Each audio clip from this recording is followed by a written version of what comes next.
The year is 356 BCE. Alexander the Great is born. Apparently when he was born, one of the 7 wonders of the world, the Temple of Artemis, burnt down. Macedonia won the Olympic Games, his mother had a weird dream, and a couple of other random things. Of course, this may have been overplayed because Greeks are pretty dramatic. Still, Greeks are pretty sure that he was probably something special. As he grew older, he tamed a horse that his father had claimed untamable. Alexander named the horse Oxhead.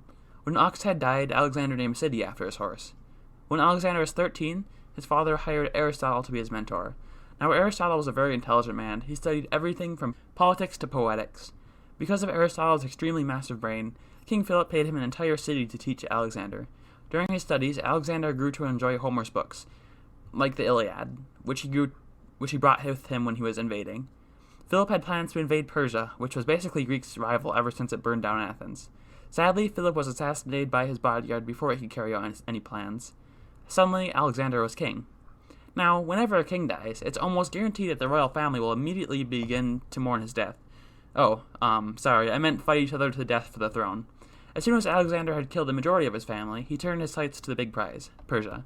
He knows he will easily get the approval of the Greeks if he takes Persia, because of the whole rivalry thing. When arriving in Persia, Alexander runs into the Gordian knot. What is the Gordian knot? Well, probably some people had a giant rope, and they somehow got tied in a knot, but there isn't barely any lore to how it came to be. Was it a mistake? Was it on purpose? Who knows, but it really seems like these people wanted to untie the knot. But alas, the knot didn't want to get untied. So for a long time, people are trying to untie a knot, but are not successful. Eventually, it ends up as a legend. Whoever unties the knot is worthy to rule Asia. It also just so happens that Alexander the Great is on his conquest to take over basically everything. Alexander runs into the knot, and it goes something like this.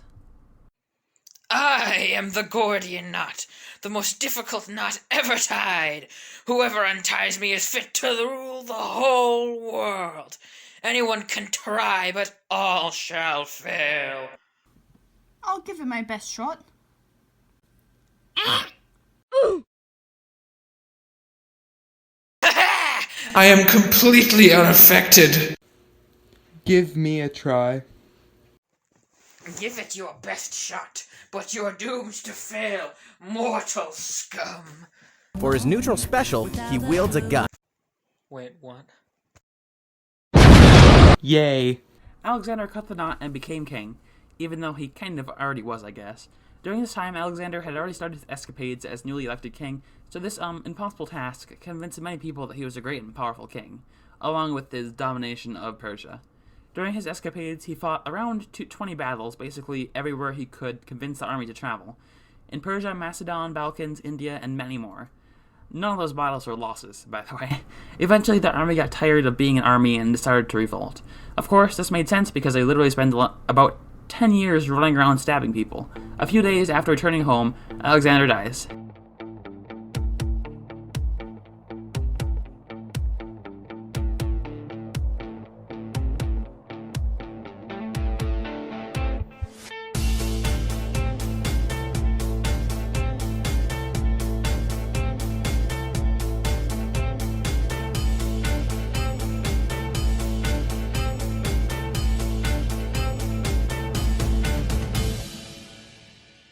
His death could have been caused by many things. Some people think he was poisoned, some think he drank too much, and some think he could have been wounded when his troops revolted, so he could have died from a wound. Either way, he died.